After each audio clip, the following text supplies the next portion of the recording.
Welcome to iDream media. So BP చాలామంది ఈ సమస్యతో ఇబ్బంది పడుతూ ఉన్నారు. చిన్న వయసులోనే 20 ఇయర్స్ ఆఫ్ ఏజ్‌లోనే హై బీపీ అనేది ఇబ్బంది పెడుతుంది.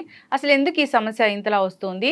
మరి బీపీకి టాబ్లెట్స్ వాడాల్సి వస్తే జీవితాంతం వాడాల్సిందా? వివరాలు తెలుసుకుందాం. ఈరోజు మనతో పాటు ఉన్నారు ప్రముఖ general physician doctor Prashanth Reddy గారు from Renova hospitals, Banjara Hills. Doctor గారు నమస్తే అండి. నమస్కారం అండి. డాక్టర్ గారు, జనరల్‌గా హై బీపీ సో ఒకప్పుడంటే 40, 50 ఏళ్లలో చూసేవాళ్ళము. ఇప్పుడు అలా కాదు, 20 ఇయర్స్ ఆఫ్ ఏజ్ నుంచి చూస్తూ ఉన్నాము. అసలు ఏంటి హై బీపీ, ఎందుకొస్తుంది? హై బీపీ జనరల్‌గా రావడానికి 2, 3 కారణాలు ఉంటాయండి మెయిన్‌గా. సో జనరల్లీ ఎప్పుడైనా సరే మనము ప్రైమరీ, సెకండరీ కాజెస్ అని చెప్పి చూస్తాం. సో జనరల్‌గా ఎసెన్షియల్ కాజెస్, ప్రైమరీ కాజెస్ ఏంటంటే మనం ఏదైతే మనం మాడిఫై చేసుకోగలుగుతామో, లైక్ మన ఒబిసిటీ కానివ్వండి, మన తినే లైఫ్ స్టైల్స్ కానివ్వండి, హై షుగర్స్, ఇలా మనం మాడిఫై చేసుకునే వాటిని మనం మాడిఫైయబుల్ రిస్క్ ఫ్యాక్టర్స్ అంటాం. ఓకే. సో ఈ రిస్క్ ఫ్యాక్టర్స్ ఏవైతే మనం మాడిఫై చేస్తామో దాంతో మనం బీపీని తగ్గించుకోవచ్చు. కొన్ని నాన్ మాడిఫైయబుల్ రిస్క్ ఫ్యాక్టర్స్ అంటాం. దాంట్లో మన జీన్స్, జెనెటిక్ కానివ్వండి, కిడ్నీ డిసీజ్ కానివ్వండి, లేకపోతే ఇంకేదైనా ఇతరత్ర మన బాడీలో ఉన్న ఆర్గన్స్ ప్రాబ్లమ్స్ ఉన్నప్పుడు దాన్ని నాన్ మాడిఫైయబుల్ రిస్క్ ఫ్యాక్టర్స్ అని తీసుకుంటాం. దానివల్ల బీపీ వస్తే మనం కంట్రోల్ చేయలేమా? ఇప్పుడు మాడిఫైయబుల్ రిస్క్ ఫ్యాక్టర్స్ ని మనం రోజువారీ మన లైఫ్ స్టైల్ మాడిఫికేషన్స్ చేసుకుంటే, లైక్ కరెక్ట్ ఫుడ్ తినడము, తక్కువ షుగర్స్ తినడం, టైంకి తినడం లాంటివి చేసుకుంటే జనరల్ గా ఏ ఏజ్ లో అయినా మన బీపీని కంట్రోల్ చేసుకునే ఛాన్స్ ఉంటుంది. అదే మన జెనెటిక్ ఫ్యాక్టర్స్ లేదా ఏదైనా ఆర్గన్ డిసీజ్ వల్ల వచ్చేవి మాత్రం దానికి సంబంధించిన మెడిసిన్స్ వాడి దాని పరంగా మనం తగ్గించుకోవడం జరుగుతుంది. ఓకే. అంటే ఇప్పుడు మాడిఫైబుల్ రిస్క్ ఫ్యాక్టర్స్ అంటాము. సో దాని వల్ల వచ్చే బీపీని మనం పూర్తి స్థాయిలో తగ్గించుకోవచ్చు, టాబ్లెట్స్ కూడా మానేయొచ్చా? మోస్ట్ ఆఫ్ ద టైమ్స్ అండి. ఇప్పుడు యంగ్ పీపుల్ జనరల్గా ఇప్పుడు మనం తీసుకుంటే ఎక్కువగా లేటెస్ట్గా 30 నుంచి 35 ఇయర్స్ వాళ్ళకు కూడా హై బీపీ లాంటివి చూస్తూ ఉంటాం. దానికి మెయిన్ కారణం మన లైఫ్ స్టైల్ అండి. అంటే హై కార్బోహైడ్రేట్స్ లేకపోతే ఫ్యాట్ ఉన్న ఫుడ్ ఎక్కువగా తినడము, అసలు ఎక్సర్సైజ్ అనేది చేయకపోవడము, ఇలాంటి హై సాల్ట్ ఫుడ్ తీసుకోవడం.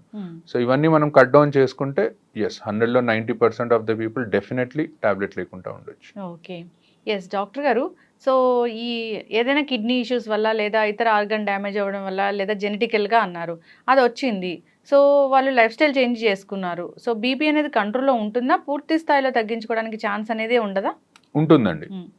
అలానే ఏం లేదు. 50% ఆఫ్ ద పీపుల్లో ఇఫ్ ఒకవేళ మనం ఎర్లీగా డిసీజ్ ని కనుక్కున్నట్టయితే, మనం ఒకవేళ లైఫ్ స్టైల్ మాడిఫికేషన్స్ చేసుకుంటే డెఫినెట్లీ మనము యంగ్ ఏజ్ లో డెఫినెట్లీ మనము టాబ్లెట్ లేకుండా ప్రయత్నం చేయొచ్చు. కాకపోతే ఏంటంటే వాళ్ళు ఫ్రీక్వెంట్ గా ఫాలో అప్ లో ఉండాలి. సో అప్పుడు మనం ఏంటంటే ఏమాత్రం బీపీ పెరిగినట్టు అనిపించినా వాళ్ళని మెడిసిన్ మీద స్టార్ట్ చేసుకుంటాం. ఓకే. ఎస్ డాక్టర్ గారు, అసలు బీపీ లెవెల్స్ అంటే ఏది హై బీపీ, ఏది నార్మల్ అంటారు? జనరల్ గా మనము అమెరికన్ హార్ట్ అసోసియేషన్ అనే వాళ్ళది గైడ్ లైన్స్ ప్రకారం బీపీ అనేది తీసుకుంటాం. సో అందులో ఎప్పుడైనా 120/80 అంటే మనం అందరం బీపీ చూసి వాల్యూ చెప్తూ ఉంటారు. పైంది సిస్టాలిక్ అని, కింది డయాస్టాలిక్ అని అంటాము. సో 120/80 కంటే ఎక్కువ వెళ్తుంది అంటే పేషెంట్కి బీపీ వచ్చే లక్షణాలు స్టార్ట్ అవుతున్నాయని అర్థం. సో 140/80 కంటే ఎక్కువ వెళ్ళింది అనుకోండి, కంపల్సరీ దాన్ని మనం బీపీ కిందే పరిగణిస్తాం. ఈ మధ్యలో 120 నుంచి 130 మధ్యలో, 130 నుంచి 140 మధ్యలో ఉన్న వాళ్ళని స్టేజ్ 1, స్టేజ్ 2 కింద పరిగణించి వాళ్ళకి మెయిన్గా ఈ లైఫ్ స్టైల్ మాడిఫికేషన్స్ చేసుకోండి, మీకు టాబ్లెట్స్ అవసరం లేదు అని చెప్తాం. 140/80 కంటే ఎక్కువ ఉన్న వాళ్ళకి మాత్రం టాబ్లెట్స్ వాడమని స్టార్ట్ చేయమని చెప్తాం. ఓకే. కొందరికి ఓన్లీ డయాస్టలిక్ మాత్రమే ఎక్కువగా ఉంటుంది కదా డాక్టర్ గారు, అది డేంజర్ అంటారా? డయాస్టాలిక్ జనరల్గా ఎక్కువయ్యేది మన లోపల ఏదన్నా ప్రాబ్లం ఉన్నప్పుడు అవుతుందండి. మెయిన్గా ఈ కిడ్నీ డిసీజెస్లో, లేకపోతే థైరాయిడ్ ఉన్న వాళ్ళలో, ఇలాంటి వాళ్ళు ఒబిసిటీ ఉన్న వాళ్ళలో, లేదా sleeping disorders problem, obstructive sleep apnoea అంటారు, ఇలాంటి వాళ్ళలో జనరల్గా మనం డయాస్టాలిక్ బీపీ కూడా ఎక్కువ అవడం చూస్తుంటాం. It's more dangerous than this systolic BP ఎక్కువ. సో దానికి కంపల్సరీ మెడిసిన్ వాడాల్సిందే. ఓకే. డయాస్టాలిక్ ఎక్కువ ఉన్నప్పుడు డయాస్టాలిక్ 90 కంటే ఎక్కువ ఉంటే మేము డెఫినెట్లీ ఫస్ట్ మెడిసిన్ అడ్వైస్ చేస్తాము, ఆ లైఫ్ స్టైల్ మాడిఫికేషన్స్ తో పాటు. ఒకవేళ తగ్గుతుంది అనుకుంటే మెల్లిగా మెడిసిన్ ని డిస్కంటిన్యూ చేస్తాం. ఓకే. డాక్టర్ గారు, అసలు ఈ బీపీ 140/80 ఉంది. సో అలాంటి వాళ్ళు ఉప్పు ఎక్కువగా తినడం లేదా కొన్ని రకాల ఆహార పదార్థాలు ఎక్కువగా తినడం వల్ల బీపీ ఫ్లక్చువేట్ అవుతుంది, హై అవుతుంది అంటారు. సో అవి ఏంటంటారు? మెయిన్గా సాల్ట్ అండి. సాల్ట్ ఇంటేక్ ఎప్పుడైనా సరే తక్కువగా ఉండాలి. ఇప్పుడు కొంతమంది తినాల్సిన దానికంటే మోతాదుకు మించి సాల్ట్ తీసుకుంటారు. సో ఫస్ట్ అది కట్ డౌన్ చేయాలి. దాంతోపాటు హై కొలెస్ట్రాల్ ఉన్న ఫుడ్ని ఎప్పుడైనా కట్ చేయాలి. కొలెస్ట్రాల్ ఎక్కువ అవుతే మన బ్లడ్ వెళ్ళేది తక్కువ స్పీడ్లో ఎక్కువగా వెళ్తుంది. సో ప్రెషర్ అనేది పెరుగుతూ పోతుంది.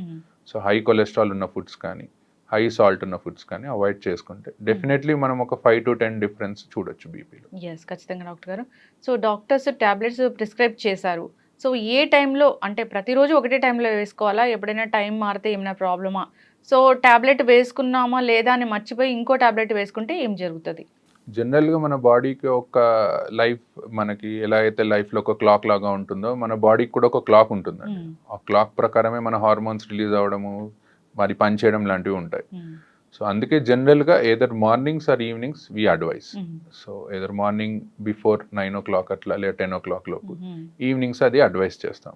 సో టైం ప్రకారం తీసుకుంటే ఏంటంటే మన బాడీకి సర్కేడియన్ రిథమ్ అని ఉంటుంది, దానికి బాడీకి అడ్జస్ట్ అయ్యి టాబ్లెట్ సరిగ్గా పనిచేస్తుంది.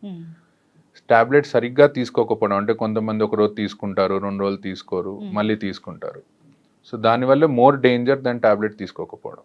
సో దానివల్ల ఏమవుతుందంటే బాడీకి పని చేయాలా పని చేయొద్దా అనే దాంట్లో పడిపోయి టాబ్లెట్ పనితనం ఇంకా తగ్గిపోతుంది. ఓకే, అంటే ఒక రోజు 2 రోజులు తీసుకోవడం మానేస్తే మళ్ళీ తర్వాత స్టార్ట్ చేస్తే అలా అంటే దాన్ని ఫ్రీక్వెంట్ గా చేస్తే ఎప్పుడన్నా ఒకసారి అనేది అందరూ మర్చిపోతారు, that's okay, but maximum times మర్చిపోకుండా రోజు వేసుకోవడం is better option. Yes doctor గారు, ఫీవర్స్ వచ్చినప్పుడు నార్మల్గా డోలో అలాంటివి వేసుకుంటూ ఉంటారు. సో అది డాక్టర్ దగ్గరికి వెళ్ళే పని లేకుండా ఇంట్లో over the counter of medicine వాడుతూ ఉంటారు.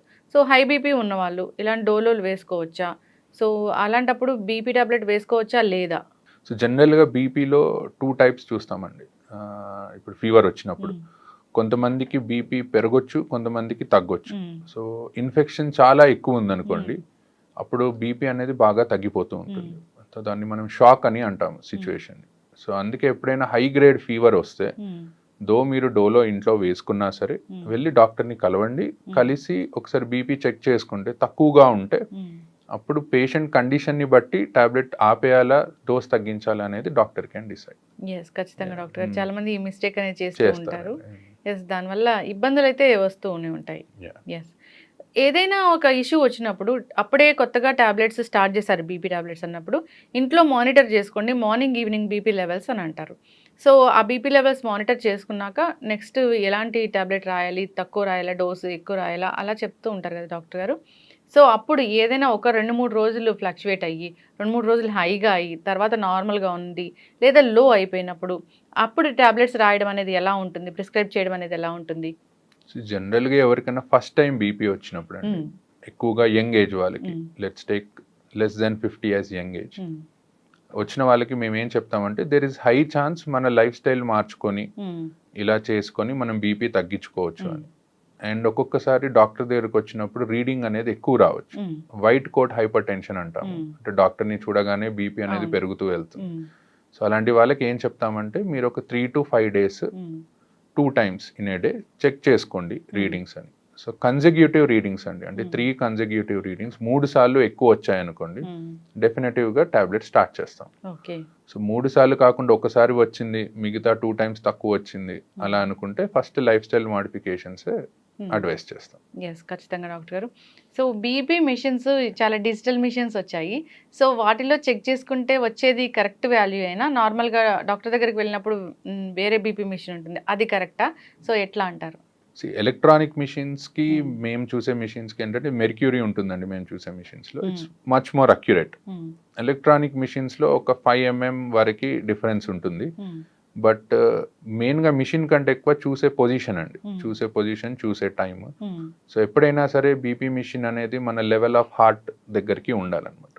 సో ఎవరన్నా కూర్చొని బీపీ చూసుకుంటున్నారు అనుకుంటే బీపీ మిషన్ ఒక టేబుల్ మీద పెట్టి మన హార్ట్ లెవెల్లో ఉండేటట్టు, పడుకున్నప్పుడు మన పక్కన హార్ట్ లెవెల్లో ఉండేటట్టు చూసుకోవాలి. సో అలా చూసుకుంటే 90% ఆఫ్ ద టైమ్స్ రీడింగ్స్ కరెక్టే వస్తాయి. అండ్ మీరు అన్నట్టు దీనికి అండ్ మనం ఇంట్లో చూసుకునే ఎలక్ట్రానిక్ మిషన్స్కి ఒక 5 mm వరకు డిఫరెన్స్ ఉంటుంది. అండ్ బోత్ హ్యాండ్స్లో కూడా మీరు ఒకవేళ చూసినా at same time 5 to 10 mm of HG difference అనేది ఉంటుంది. ఎస్, ఖచ్చితంగా డాక్టర్ గారు. ఏదైనా కానీ ఈ బీపీ వచ్చినప్పుడు జాగ్రత్తలు తీసుకోవాలని కోరుకుందాం. చాలామంది ఫాలోఅప్స్ కూడా వెళ్ళరు, సంవత్సరాల తరబడి అదే మందులు వాడుతూ ఉంటారు. సో అలా వాడటం కూడా డేంజరే కదా డాక్టర్ గారు? యా అండి, most important thing is follow up అండి. సో బికాజ్ ఏంటంటే కొన్ని టాబ్లెట్స్ కొన్ని కండిషన్స్లో డిస్కంటిన్యూ చేస్తాం. సపోజ్ ఒక 50-year పర్సన్కి మనం టాబ్లెట్ స్టార్ట్ చేసాం అనుకోండి, బై 60 years వచ్చేసరికి ఆయనకి వేరే ఏదైనా కాంప్లికేషన్ ఏదైనా ఉండొచ్చు. ఏజ్ పరంగా కిడ్నీ ప్రాబ్లం ఉండొచ్చు, డయాబెటీస్ వచ్చి ఉండొచ్చు, హార్ట్ ఇష్యూ వచ్చి ఉండొచ్చు. అలాంటప్పుడు ఆ టాబ్లెట్ కంటిన్యూ చేయాలా డిస్కంటిన్యూ చేయాలా అనేది మేము కండిషన్ని బట్టి మారుస్తూ ఉంటాం. సో ఫ్రీక్వెంట్ ఫాలోఅప్స్, ఎక్కువగా కుదరకపోయినా అట్లీస్ట్ ఒక 3 to 4 monthsకి ఒక్కసారైనా డాక్టర్ని వెళ్ళి కలవడం, ఏం టాబ్లెట్స్ వాడుతున్నారో చూడడం, అండ్ ఫ్రీక్వెంట్గా కిడ్నీ చెకప్ అనేది ఒకటి చేయించుకుంటూ ఉంటే బెటర్. బీపీ ఉంటే కిడ్నీ కూడా ఫెయిల్ అవుతుందని చెప్తారు కదా డాక్టర్ గారు?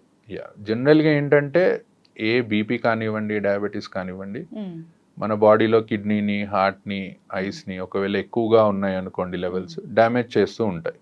సో ఇవి లాంగ్ టర్మ్గా బాడీలో మనకి ఎర్లీ ఏజ్లో బీపీ వచ్చినట్టయితే లాంగ్ టర్మ్గా కాంప్లికేషన్స్ వచ్చే ఛాన్స్ ఎక్కువగా ఉంటుంది. కానీ మనం ఫ్రీక్వెంట్గా ఒకవేళ చెకప్ చేయించుకొని టాబ్లెట్స్ సరిగ్గా వాడితే మాత్రం మోస్ట్ ఆఫ్ ద టైమ్స్ ఎవరికి కిడ్నీ డిసీజెస్ అనేవి రావు.